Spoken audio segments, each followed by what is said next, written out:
One of the most thrilling moments in The Legend of Zelda Tears of the Kingdom for me was my first trip into the depths below Hyrule. It was absolutely magical, an eye-opening revelation on what 3D Zelda could do and be.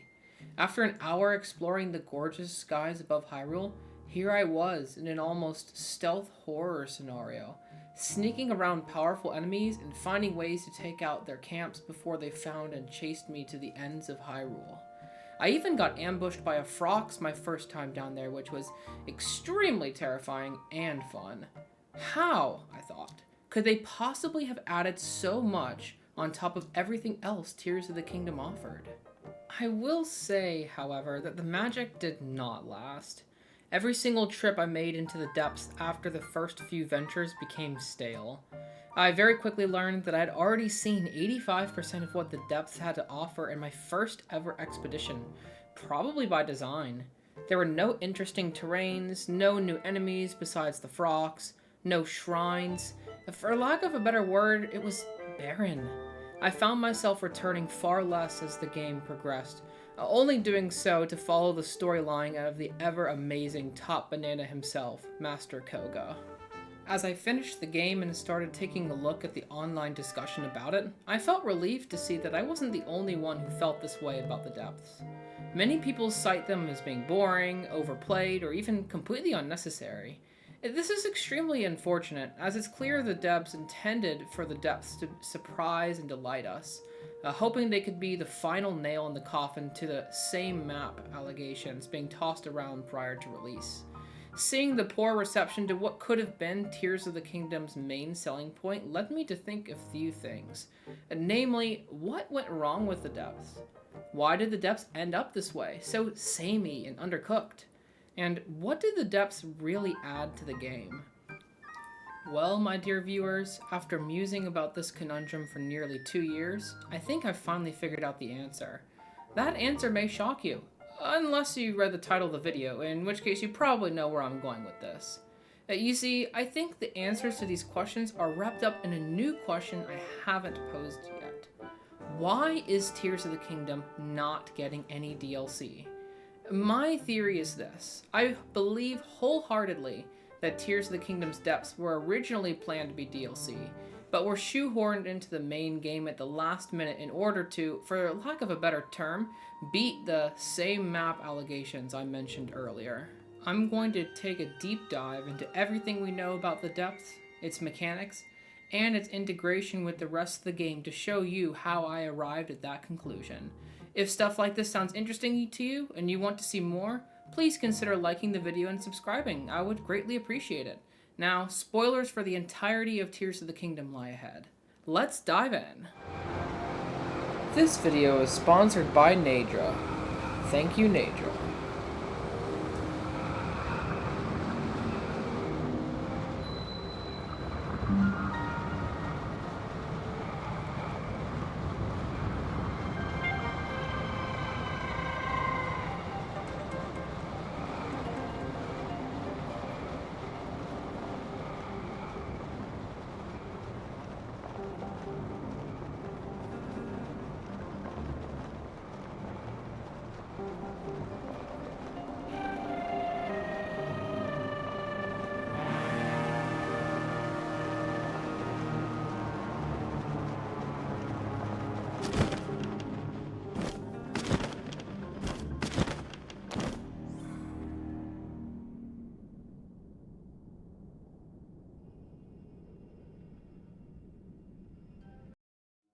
During the research and making of this video, I believe I've come across 6 different things that, when looked at together, paint quite an interesting picture about the depths. 3 of these things are smaller facts that don't necessarily mean much on their own. I'll go over these first. The other 3 things are what I'd like to call smoking guns. Things that, in my eyes, prove the depths' true origins. Part 1. The facts. Fact number 1. The depths below Hyrule Castle look completely different from the depths we see throughout the entire rest of the game. During the final leg of the adventure, the player finds themselves in the so-called depths below Hyrule Castle, a strange network of gray tunnels and powerful enemies ready to attack at a moment's notice. Going into the section, I assumed that this area would at least resemble the depths that I had spent a large portion of the game exploring. I was expecting a massive, pitch-black cavern crawling with enemies and covered in gloom. Well, I got a lot of those last two things. Thank you, surprise Phantom Ganon fight, very cool. But that was as far as the comparison lasted. To put it simply, the depths below Hyrule Castle look and feel nothing like the depths elsewhere.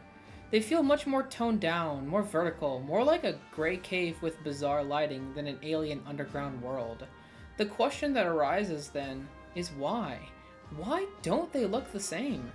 I'll just borrow my friend Occam's razor for a moment here and give you the simplest solution. Because they weren't designed with each other in mind.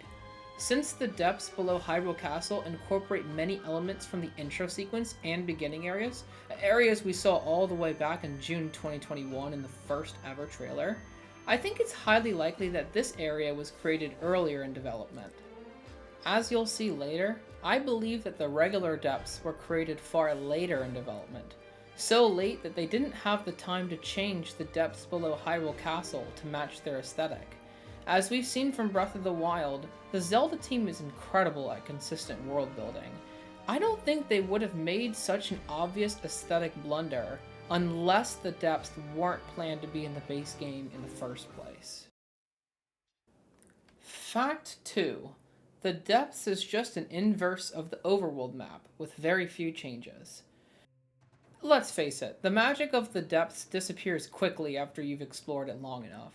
As I said before, it all feels very samey, with a single biome that spans the entirety of the cavern, a single music track, and only one new enemy type, being the frogs. But even beyond these issues, there was something else nagging at me while I explored the depths, something which I couldn't put my finger on, something that made the depths feel less special. Then, while I was exploring the eastern coast of Hyrule, I suddenly realized it. The depths is just an inverted Hyrule. It's obvious in hindsight, and yet it took me like 10 hours of gameplay to figure it out. It was then that it all clicked into place for me. The reason they were able to add an entire new map alongside the Overworld Editions and the Sky Islands was because they didn't have to design the depths at all. All they had to do was simply invert Hyrule. Mountains became valleys, valleys became mountains. But why is this the case? If they wanted to make the depths stand out as a secret selling feature of the game, surely they could have done more to differentiate it from the overworld, right? And that is, of course, if you assume the depths were originally intended to be part of the main game. But if you approach things from a different angle, asking yourself the question, why didn't they have time to fully flesh out the depths? The answer should be immediately obvious. Because it wasn't meant to be in the game on release. Fact 3. Nearly the entire armor upgrade ecosystem was designed without the depths in mind. Fun fact, did you know that out of the 34 upgradable armor sets that exist in Tears of the Kingdom, only 3 of them, the Armor of the Depths, the Miner's Armor, and the Ancient Hero's Aspect, are upgraded using items exclusively found in the depths? Thanks to the mining cave found in the Great Sky Islands, which has some zonite deposits for those pesky pieces of large zonite, it's possible to upgrade over 91% of the available armor sets without ever setting foot in the depths. And out of the 3 armor sets that do use depth-related materials to upgrade, 2 of them were made exclusively for exploring the depths and have no practical use outside of them. Despite the depths being absolutely massive in scale, equivalent to that of the overworld, they have little impact on one of the most well thought out systems the game has. Like I said before, it's clear that the armor upgrade system simply wasn't created with the depths in mind. And if the armor system was effectively finished without involving the depths in the slightest, then the depths must not have been in the picture until much later in the game's development cycle. Part 2. The Smoking Guns. Like I mentioned before, not all of the facts of this case have been created equal. 3 in particular stood out to me as being particularly convincing pieces of evidence, and I'll cover them all here in the detail that they deserve. Smoking gun number 1. All of the content found in the depths resembles content one would find in a DLC expansion rather than in the main game. Oh boy, this one is a doozy. I also know it's a hard sell, but I promise that there is a smoking gun here if you take a step back and look at the fuller picture. So then, what kind of content can be found in the depths? Lightning round, a new-ish area to explore, a single new enemy type, the frogs, harder reskinned enemies and bosses with a new mechanic, gloom, that's otherwise only used by Gloomspawn in the overworld and by Ganondorf during the final battle. Story boss rematches, tough enemy rushes with rare rewards, ways to repurpose rare weapons and armor with the Barkener statues, hidden chests that give out previously amiibo locked items like Majora's Mask, a new non-required ability, auto build, that only exists to make an existing ability, Ultra Hand, more convenient to use. It isn't even allowed to be used in shrines. This implies that shrines were not designed with auto build in mind. Yiga hideouts that solely exist to give you blueprints for auto build. A side quest centered on a fan favorite character, Koga. A 5th sage with 0 plot relevance and a short dungeon that tasks you with utilizing the central mechanics of the Ultra Hand to their fullest. When you boil down every single piece of content the depths adds, an easy comparison quickly comes to mind. A comparison not to another game, but to a piece of DLC content. Introducing Breath of the Wild's Expansion Pass. The previous title's Expansion Pass added a new Master Mode which gave us stronger versions of every single monster type, a method for rematching the story bosses, a tough enemy rush in the form of the Trial of the Sword, new chests that gave out previously amiibo-locked items like Majora's Mask, a new non-required rune, the Master Cycle 0, that the game wasn't designed for and isn't allowed in shrines, a side quest centered on fan-favorite character Cass, and a new 5th dungeon that tasks you with using the central mechanics of the Sheikah Slate to their fullest. That doesn't tie into the main story in any way. The only 2 ways in which Tears of the Kingdom's depths surpasses Breath of the Wild's DLC is the new, quote-unquote, playable area, for what that's worth, and the convenient Barkener statues. To put it plainly, the content in the depths more closely resembles content one would find in a DLC expansion, rather than content meant to be in the game from the get-go. Smoking gun number 2. The depths proper are only visited twice during the events of the main story. For a map spanning the entirety of Hyrule, it immediately stood out to me just how few times the main story requires you to enter the depths. Even more suspicious are the specific details surrounding both times you're meant to go into the depths for the story. The first is during the Goron quest when you dive into Depth Mountain and land in the only uniquely designed portion of the depths, the area surrounding the ancient city of Gorondia and the Fire Temple. It stuck out to me immediately that Gorondia didn't feel like it fit at all within the depths. The aesthetic, layout, emphasis on hot temperatures and minecarts much more resemble the superheated Goron mines that lay beneath the Goron region, more than the barren, biomeless depths. In fact, if you told me that this dungeon was originally supposed to just be underneath the volcano and not actually in the depths, I would have believed you without hesitation. In fact, this is exactly what I believe, but I'll go into more of that later. Our second main journey into the depths to find the 5th sage makes much more sense in context. Unfortunately, I also believe this is completely undermined by one specific detail I'll go into later. This is what they call extremely subtle foreshadowing. Besides these 2 visits to the depths, the main story never even acknowledges them, focusing instead on the land and sky very extensively. In fact, most of the meaty content found in the Sky Islands are encountered during the story. This makes sense on one level, as since the September 2022 trailer, the Sky Islands have been advertised as the main draw for Tears of the Kingdom. However, it makes no sense on another level, because the Sky Islands are dwarfed in size by the depths. Yet at the end of the day, the promotional material and the main story focus on the Sky Islands, with the poor depths relegated to the sidelines. Objection!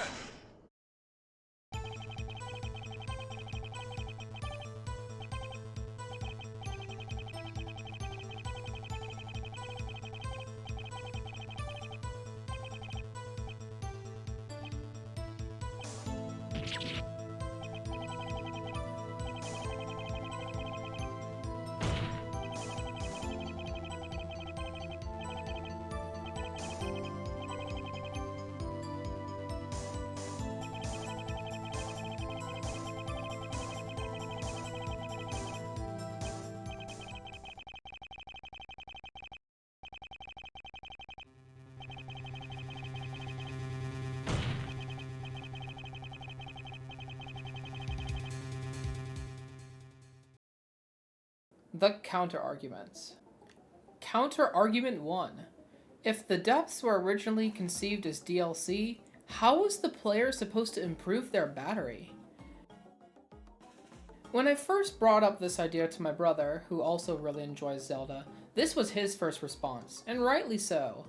Throughout the main story, one of the only real reasons that anyone would want to go into the depths is to farm Zonite. With the Zonite, one can collect crystallized charges to upgrade their battery. At the end of the day, that's what most of the depths is good for. And on the surface, it seems fairly well integrated into the basic mechanics of the gameplay. However, I believe that this gameplay loop was hastily thrown together at the last minute. I also believe that there was a better existing gameplay loop that was damaged in the process of adding the depths into the main game.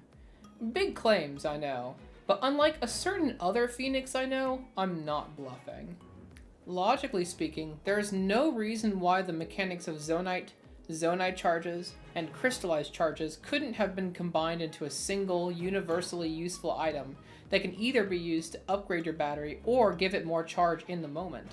In fact, the arbitrary separation of these three resources is extremely puzzling, leading to a very convoluted battery upgrade system that nobody enjoys. It also leads to breaks in internal logic. For example, why do the Zonite enemies only drop a single one of these resources despite all being powered by Zonite batteries? My counter-argument is that when the developers decided to move the depths to the main game, they realized there was no resource a player would need to go to the depths for. So they created a split between this original item's original functions and turned them into multiple different resources instead. This would, in theory, at least give the player a plausible reason to want to enter the depths. Take that!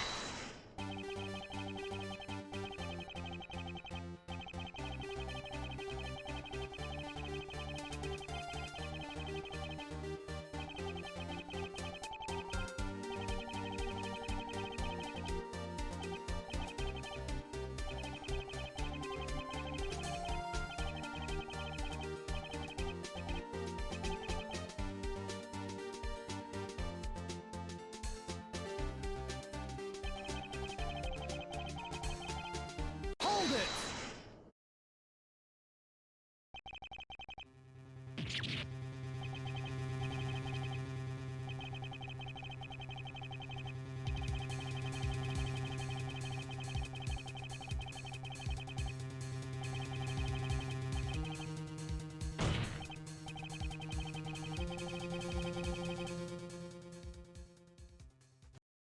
Counter-argument 2.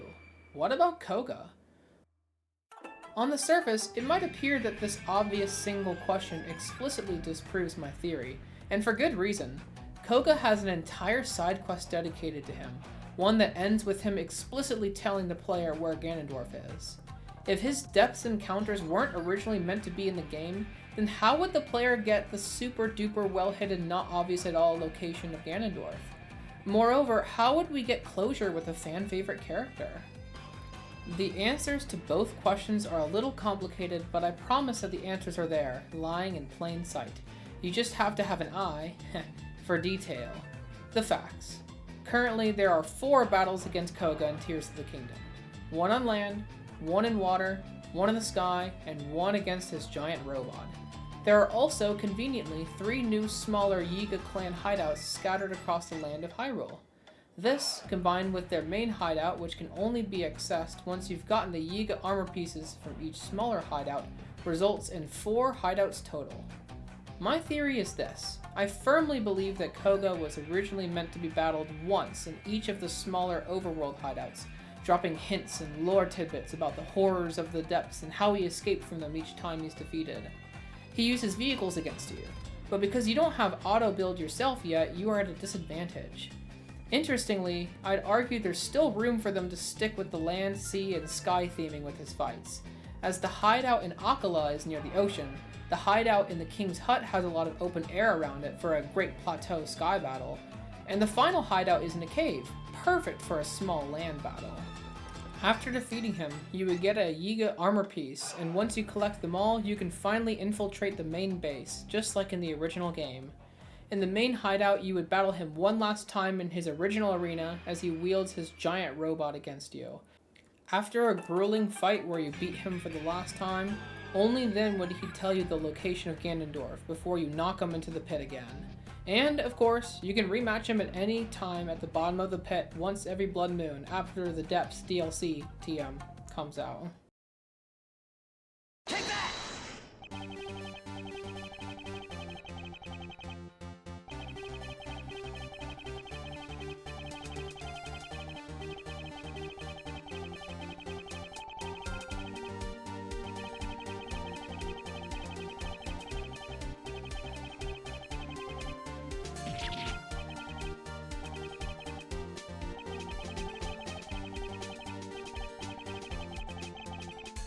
Objection!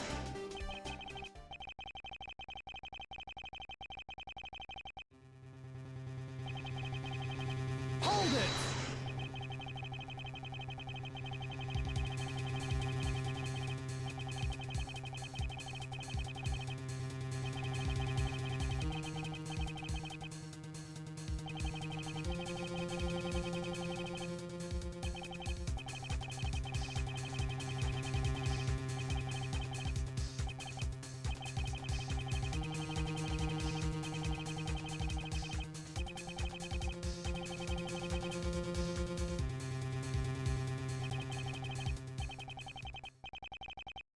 Objection!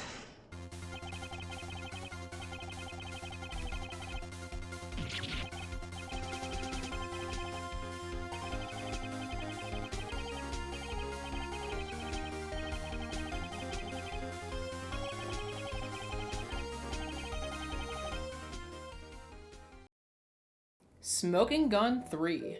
Tears of the Kingdom was mysteriously delayed for an entire year, despite apparently being completely done in March 2022.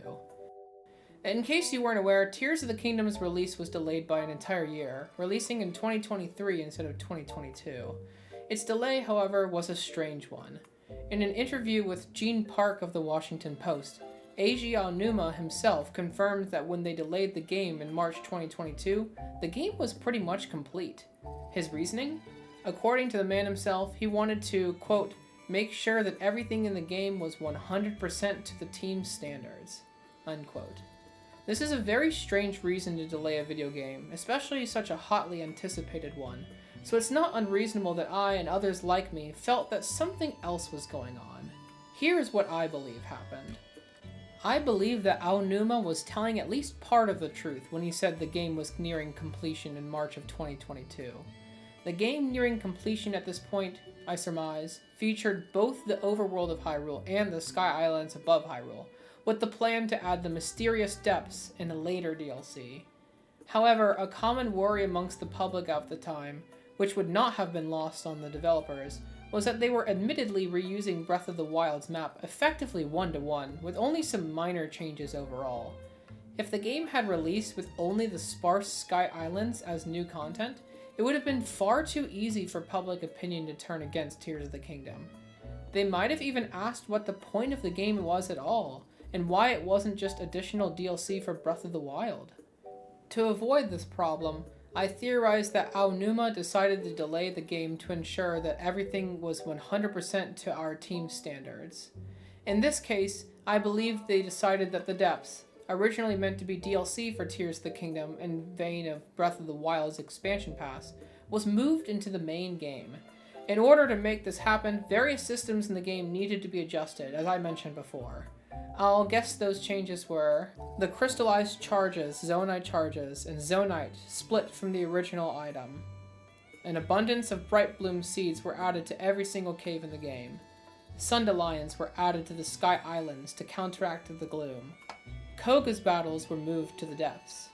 The Flux Construct fights at the end of the 3 labyrinths were moved from the sky to the depths, which explains, by the way, why the depths portion of the labyrinths were literally just a room. They wanted to fulfill the fun fantasy of all 3 worlds connecting in one quest, but lacked the time to flesh out the depths version of the labyrinths. Finally, they hastily created a quest for the planned 5th sage and tacked it on to the end of the main story as a weird diversion before the ending. I'd argue that they didn't have the time to create a proper quest for her to fully integrate her into the world, so they stapled together the exploration of the Faron region and the Thunderhead Isles with a location in the depths with 4 glorified shrine puzzles and a reused boss fight. As an aside, I believe that this game's mech fight was created for Koga first, then modified and reused for the Spirit Temple later.